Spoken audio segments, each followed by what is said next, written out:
अगर उपचार का रहस्य शब्दों में नहीं, स्पंदन में बसता हो।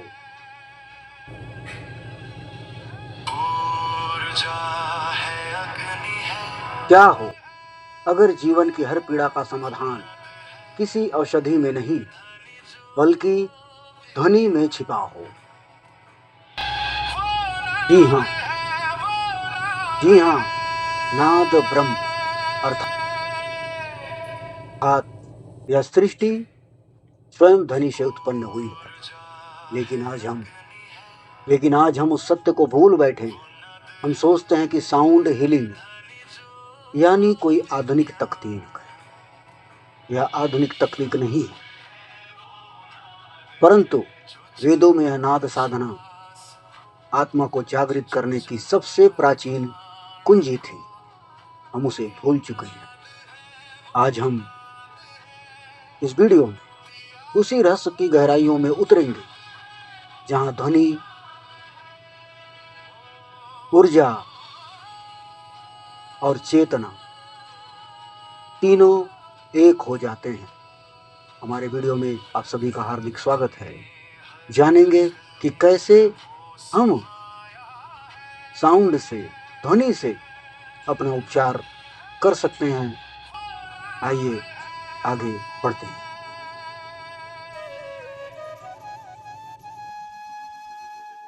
वेद कहते हैं, नादम अस्ति सर्वम जगतम। जो कुछ भी अस्तित्व में है वह नाद के कारण है। पहले कुछ नहीं था, न शब्द, न प्रकाश, न दिशा। बस एक मौन था, और उसी मौन के गर्भ से निकली पहली ध्वनि, ओम। ओम। वह एक स्पंदन थी जिसने ब्रह्मांड को जन्म दिया। उससे अग्नि जली, जल बहा, वायु चली, पृथ्वी बनी और आकाश ने विस्तार पाया।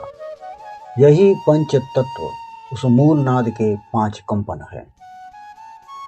जब ऋषियों ने जब समाधि में प्रवेश किया तो उन्होंने इस नाद को सुना अपने स्वयं के भीतर से, और तब उन्होंने जाना कि ध्वनि मात्र शब्द नहीं है, वह जीवंत चेतना है जो सभी देह में विराजमान है।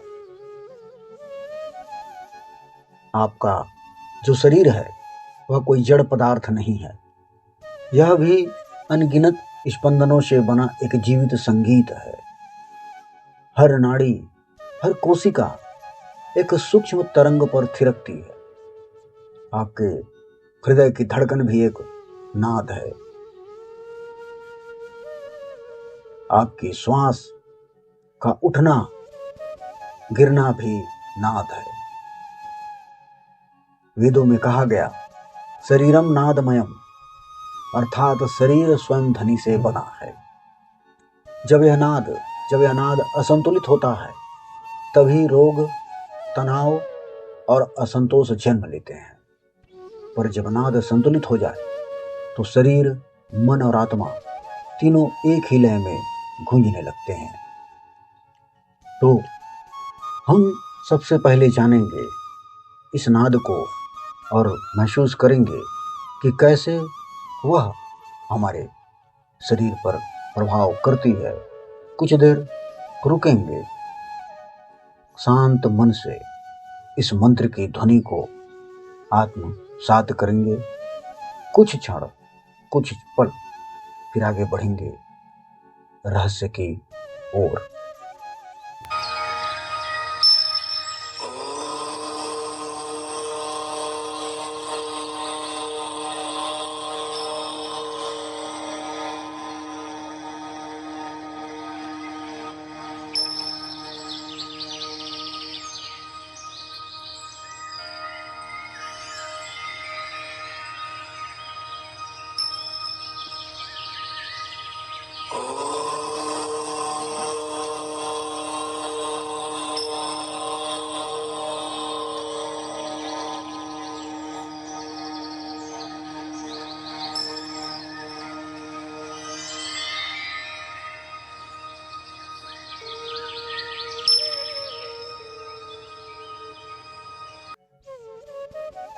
नाद में चक्रों का संतुलन। देखिए मित्रों, आपके शरीर में 7 ऊर्जा केंद्र हैं, माने 7 चक्र। प्रत्येक चक्र की अपनी ध्वनि है और अपना एक नाद है। मूलाधार का जो नाद है वह स्थिरता देता है। स्वाधिष्ठान चक्र का जो नाद है वो भावनाओं को शुद्ध करता है। मणिपुर चक्र का जो नाद है वह आत्मबल को जगाता है और अनाहत चक्र का जो नाद है वह प्रेम और करुणा का द्वार खोलता है। विशुद्धि चक्र का जो है वह वाणी को शक्ति देता है और आज्ञा चक्र का जो नाद है वह अंतर्दृष्टि जगाता है। और अंत में सहस्त्रार चक्र, मौन नाद, जहां सब कुछ सुनने में विलीन हो जाता है। हमारे चक्रों में नाद का विशेष महत्व है। अगर साधक इस स्वर को, इस ध्वनि को अगर पकड़ लें, ध्वनि को जान जाए, ध्वनि को आत्मसात करें, तो जीवन में सब कुछ प्राप्त कर सकते हैं। क्योंकि जब साधक इन ध्वनियों पर ध्यान करता है तो शरीर के भीतर की ऊर्जा ऊपर की ओर प्रवाहित होती है और धीरे धीरे चक्र खुलने लगते हैं और चेतना अपने उच्चतम बिंदु पर पहुंचती है। मित्रों, साधकों, आप लोगों को आश्चर्य लगेगा कि नाद की चिकित्सा जब ध्वनि बन जाती है औषधि। आश्चर्य लगेगा, यह कोई नई बात नहीं, यह शास्त्रों, ऋषि परंपरा, वेदों में आज भी सत्य है। क्योंकि ध्वनि केवल सुनाई देने वाली चीज नहीं है, यह ऐसी सूक्ष्म औषधि है जो सीधे आत्मा को छूती है। इसका कोई साइड इफेक्ट नहीं होता, कोई भी प्रकार के इससे परेशानी नहीं होती है।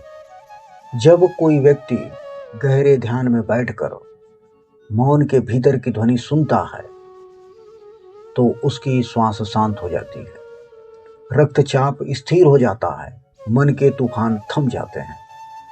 ध्वनि की तरंगें शरीर के भीतर के जल को संतुलित करती है और जब जल संतुलित होता है तो भावनाएं भी शुद्ध हो जाती हैं। यही कारण है कि शंखनाद, घंटानाद, वीणा,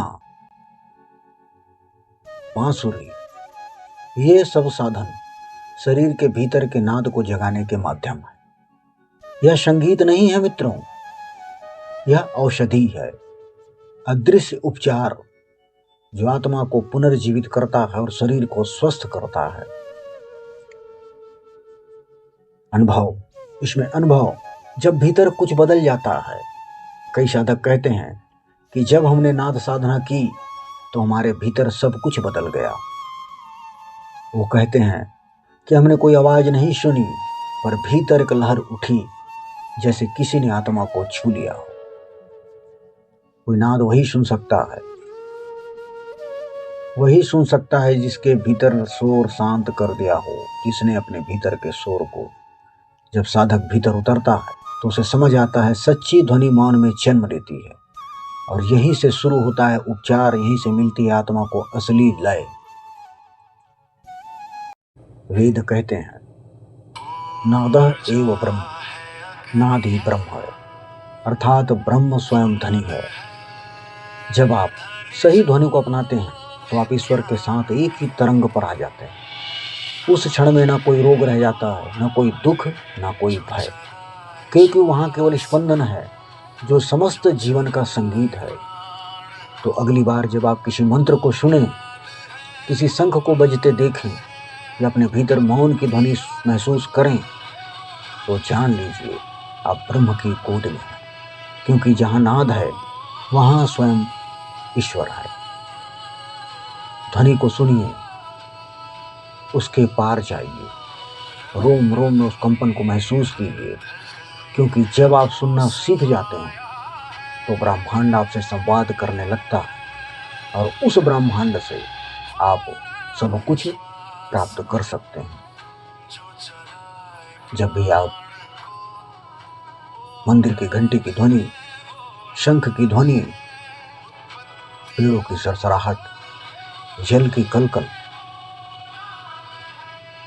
पत्तों की खड़खड़, चिड़ियों की चहचहाट अगर सुने तो ध्यान से उस स्वर में निकलने वाली ध्वनि को सुने और आत्मसात करें। देखेंगे कि आपका जीवन कैसे और किस प्रकार से बदलता है। मिलते हैं फिर अगले वीडियो में। तब तक के लिए हर हर महादेव।